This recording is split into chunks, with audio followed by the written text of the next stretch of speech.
Sangram here. Today, I'm going to help you figure out the difference between a 250K to 500K fractional leader. There are 250K fractional leaders who are probably doing 1 or 2 clients a month and they're making 10K a month. That's 250K.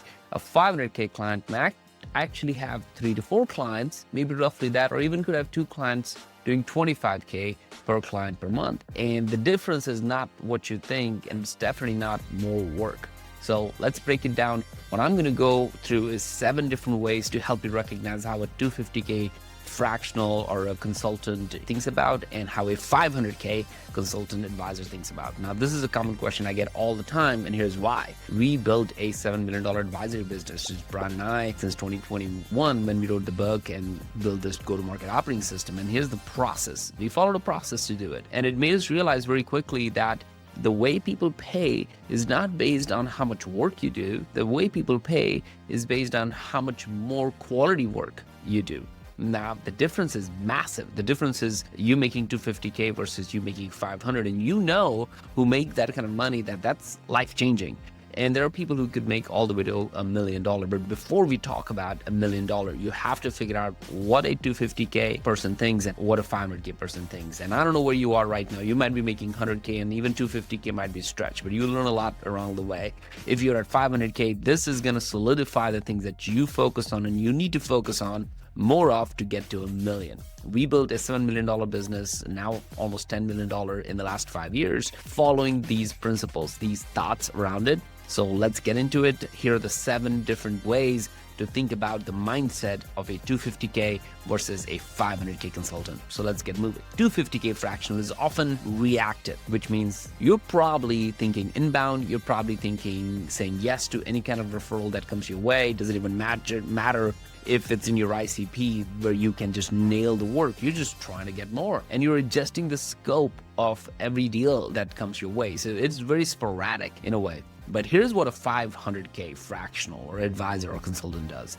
They engineer their pipeline. They define a very narrow wedge between where they need to go. They just don't move in whatever direction the wind blows. They actually choose their clients intentionally. They walk away from misaligned deals. Now, if you are someone who said, man, I don't want to walk away from a deal because, deal is a deal.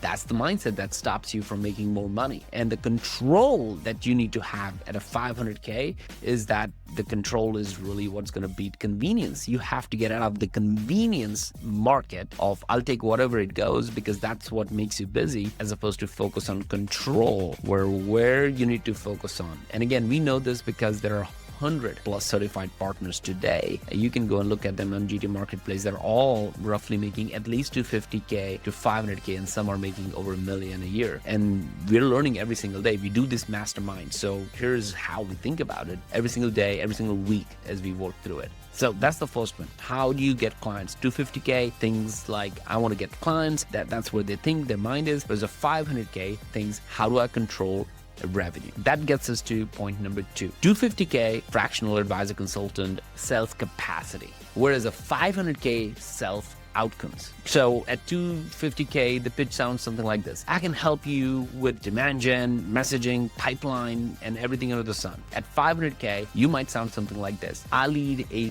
post-Series A go-to-market reset where I help company to increase their efficiency in 90 days. You can see how clear that is. So now the targeting of 500K is what? Post-Series A companies, as a result of which when he or she is talking or when you are talking to a post-Series A company, that's 100% match. They will pay the premium you need. Whereas a 250K, well, I can do messaging, I can do all those things. I've done 20 years of experience. The person, the CEO who's about to hire you had no idea what that means. The 250K one, you're selling effort, and effort is cheap, like it's labor. The other one, the 500K at that point, you're selling transformation. So specificity is gonna help you scale your business, which brings me to point number 3. At 250K, what you're really doing is trying to protect your time. And at a 500K, what you're really doing is protecting your positioning. So most 250K fractionals obsess over, all right, here's my calendar. How many hours do I have? Am I going to get scope creeped into different things? And all of a sudden I'm working 80 hours a week, right? And at a 500K fractional,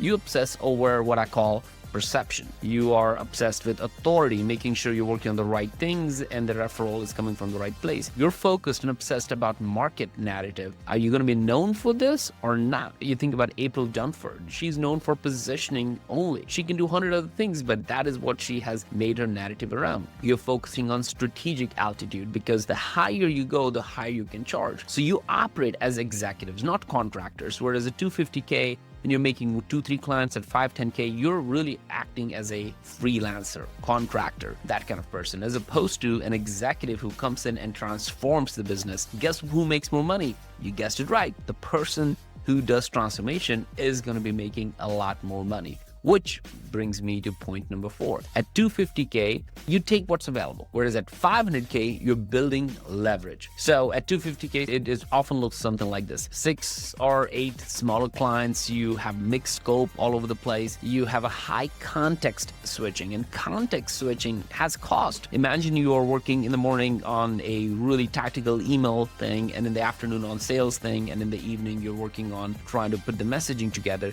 You're context switching all the time. Maybe you're working in a small business and a small solopreneur client, and all of a sudden you're also working for a publicly traded company. So the compliance and the process is much different. That's high cost of context switching because you don't know whatever, you're just taking whatever comes in. A 500K plus client, a fractional 500K consultant, 500K plus advisor looks at something like this. They typically have 2 to 4 serious clients that they want to work for long periods of time. They have clear retainers so that it's not just week in, week out, or month in, month out. They literally sometimes have 3 or 4 months of, if they don't want to work with somebody, they have to give a notice of at least 3 months. It's way more than a 2-week notice in a W-2. But if you are working on strategic initiatives for transformations, you should be able to get retainers with a very clear outline. It's a very defined role. You just don't walk in and say, well, I'll do everything. You walk in with a clear purpose. Remember, you're in the business of transformation at 500K. And a lot of times you are dealing with a higher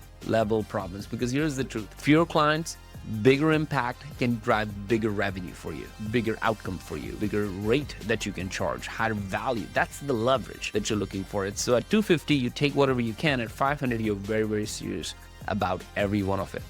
Which brings me to point number 5. 250K, you want to be light. Now, it's going to hit really hard to some people listening to this. At 500K is you're willing to be direct. So here's what happens in real life. And again, we have 100 plus certified partners. So I hear this all the time. At 250K, you are probably often you're softening on your pricing. You don't really have a clear pricing strategy yet. You over explain your value because you cannot really deal with pauses. You cannot deal with no. You try to get client because you probably don't have a client. So it makes sense.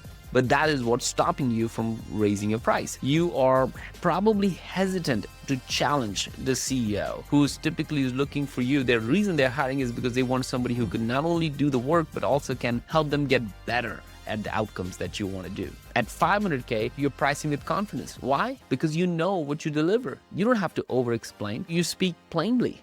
You don't need to use jargon over and over again. And then you push back when the strategy is broken. And you know you can do all that because you have a clear scope. Executive presence in those conversations is non-negotiable. So really what matters at 250K to 500K, the big difference is that you are willing to be rolled over at 250K, and because you just want to be light, you just want them to keep you. Whereas 500K, you are willing to be direct and actually can drive a great amount of business for your client. Which brings me to point number 6. 250K delivers work, meaning you are literally giving them some sort of outcome from whatever you're trying to do. Again, it's a messaging website. Whereas at a 500K, you're actually designing a system. This is a big shift for some of you just listening right now. It's like, what does that mean? So here's an example. At 250K, you're probably running and executing on campaigns. You're probably reviewing dashboards. You're probably doing tactics at that point. Whereas at a 500K, you're redesigning the entire revenue architecture. You are clarifying and pushing back on ICP and positioning. You're aligning and saying, hey, you are in a problem market fit company, Mr. or Miss CEO. You're not in product market fit, so we should not do that. Or you're in a product market fit and you can't go to platform market fit until we hit a certain metrics for business to be healthy. You're probably defining revenue motions. Is it inbound? Should we go partner-led? Should we do outbound? Should we go PLG? What should we do? You're thinking in systems, not in sprints where you're just going with whatever it is. It's not about being busy. So 250K, it's a lot of busy work, a lot of email, a lot of campaign, and there's no ROI to be shown. At 500K, you have a clear point of view and you are really building systems. So that way, over a period of time, because of those systems, your amount of hours that you work on stops going down, but the outcome and the output is still the same, if not more, because you're building systems. Now, here's the final and hard truth. Most people plateau at 250K because it's comfortable. It's good money, it's freedom probably from your W-2, and it's allowing you to be freelancing it. It feels like a little bit of success. But if you want to hit 500K, you really need to sharpen your positioning. Are you for Series A or private equity?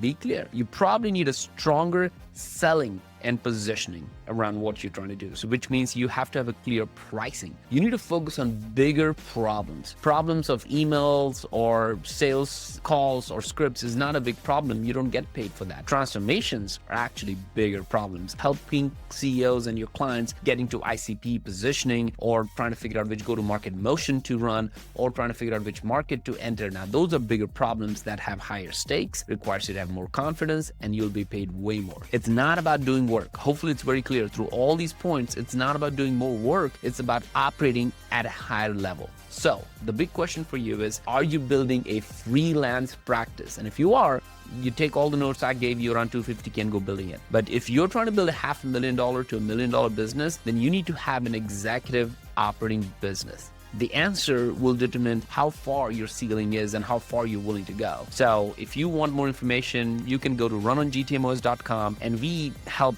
100,000 plus people how they can build businesses, how CEOs are running it. We write research notes on it. You can just subscribe and get all the information over there. At the end of the day, you have to make the decision where you want to go and be happy about that. So if that's good enough, let's get moving.